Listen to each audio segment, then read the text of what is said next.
Labą dieną, esu Skaidra Vaicekauskienė iš ATMC. Tęsiu patarimus apie Adobe InDesign programą. Šiti patarimai bus apie puslapių valdymą. Kaip valdyti puslapius, kada norime, kad tam tikri objektai būtų per du puslapius ir niekur nepabėgtų. Mes jau pripratę tvarkyti su puslapiais ir ne vienas iki esame puslapių paletį nuėję ir matėme tokias stebuklingas varneles, galbūt ir naudoja tas komandas. Allow document pages to shuffle ir kita allow selected spread to shuffle. Kas jos yra tiksliai, ne visada aišku, tiesiog spraksim, pavyksta kaip pavyksta ir liktai viskas gerai. Tai dabar mes pasitikslinsim, kas yra kas ir kur tiksliai naudoti. Taigi, pasidalinau savo ekraną, jau esu atsidariusi vieną failiuką, kur 8 puslapiai yra ir pages paletė, kurioje mes tos pakeitimus darysim. Tiesiog sudėliojau ir turiu 4-5 puslapius, kuriuose, kaip ir sakiau, yra paveikslėlis ar nuotrauka, kur norisi, kad būtų per abu puslapius, per visą atvartą. Viršuje raudonuose fonuose pas mane yra tiesiog puslapių numeracija kaip numeracija automatiškai, bet dar ir parašiau žodžiais, kad nepamestumėm, kuris puslapis yra kuris. Taigi, iš karto pereinam prie to, kas mums svarbu. Pasižymėjom 4-5 puslapį, o jeigu dabar priekyje prieš 4-5 norėčiau įterpti vieną puslapį. Dabar spraktelsiu ant 3, kad tai paprasčiau būtų, ar ne, ant 3 pridėsiu naują puslapį. Po 3, kai prisidėjo vienas puslapis, ką mes turime?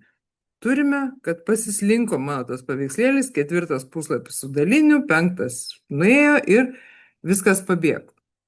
Ctrl Z, ką darome toliau? Tai va, mūsų ir yra viena iš tų gerųjų varnelių, kaip išlaikyti visą atvartą kartu. Pasižymiu 4-5, būtent 4-5, nes juos noriu išlaikyti kartu, einu į Pages paletės papildomą meniu ir nuimu varnelę nuo Allow Selected Spread to Shuffle. Taip, nuimu. Viskas. Pasidarė laušiniai skliaustai, iš karto matom, kad šitas jau puslapis, šitas atvartas jau sulipintas. Kas dabar atsitinka, jeigu aš pridedu 4 puslapį? Matot, sulipę. Vieną puslapį po 3-4 pridėjo, o mano, kur buvo 4-5, jie išlieka susikabinę. Labai patogu. Žinoma, dabar reikia sužiūrėti ir sudėlioti tos puslapius, kad būtų gerai, nes šiandien viskas pabėgo, tarkim 7 prie 4, ir matyt, sukeisim vietoj, tas 4-5, gal ten tas atvartas ir noriu, kad būtų toj pačioj vietoj, tai paprasčiausiai atvartus sukeičiam vietą. Tai vėl turiu 4-5 nepabėgusi, paskui ten 6-7 jau ten tie mano nauji ir atsirado dar 8-9, jau 9 man per daug, 8 puslapį tiesiog išmetam iš šiukšlių dėžę ir vėl turim 8 tvarkingai, bet jau visą laiką 4-5 bus sulipę. Tai čia kaip ir aišku. Dabar kita varnelė, kada tą kitą varnelę naudoti. Mes čia dabar tik atvartus sulipinam. Kada mes turim tokią situaciją ir norisi pasižiūrėti, kad pirmas mano ir paskutinis puslapis, kai yra ypač kažkokie grafiniai elementai, kad jie gražiai dėrėtų, nes mums jie vis tiek spausdinsis kartu. Nesvarbu, mes dabar į spaudą atidodam po vieną puslapį, bet paskui vis tiek pirmą su 8 spausdinsis kartu, kaip viršelis, ir man norisi, kad būtų viskas gražiai vienodai.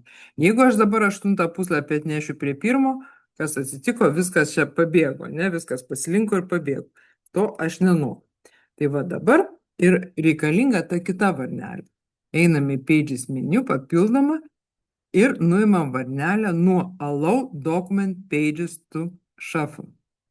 Nuimėm ir šiuo atveju, kai aš 8 nunešiu prie 1, man jie bus dabar kartu ir aš 8 su 1 galiu pasižiūrėti, sudėlioti, va kaip matot, pas mane čia kažkas nesutampa.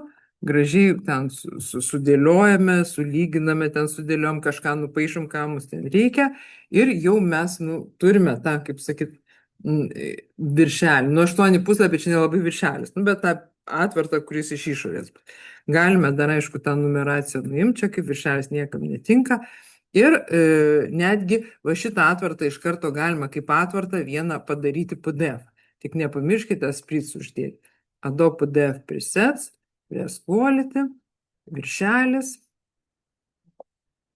ant viršaus čia, rašome spritz ir pasirenkam, kad pirmą puslapį, ar ten pirmą, antrą, tai iš karto jisai mus visą tą atvartą, užtenka vieną pasirinkti ir kartu spritz. Atsiminkit, kitų daiktų negalima spritz dalyti, kitų po vieną puslapį, čia tik šitas. Ir aišku, jeigu čia. Ir viskas, visą atvartą siunčiam ir va turim iš karto visą tą atvartą, galima atskirai tą PDF atiduoti spausti. Taip. Paskui, kada jau tuos puslapėlius mes vėl toliau ten dėliojamės, tai gal verta tą aštuntą puslapį parnešti atgal ten, kur jisai buvo, pasižiūrėjom su lygiam, dabar po tą vieną puslapį, jeigu ir dabar atiduosim į spaudą po vieną puslapį, tai jau viskas tikrai garantuoti, tas pirmas 8 gražiai susidės, lygiai viskas bus gerai. Tai šiandien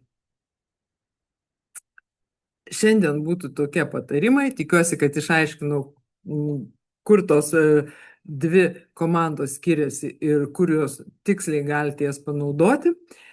Linkiu Jums gražių maketų, siūlau prenumeruoti mūsų ITMC mokymai YouTube kanalą, tikrai dar bus daugiau Adobe dizaino patarimų.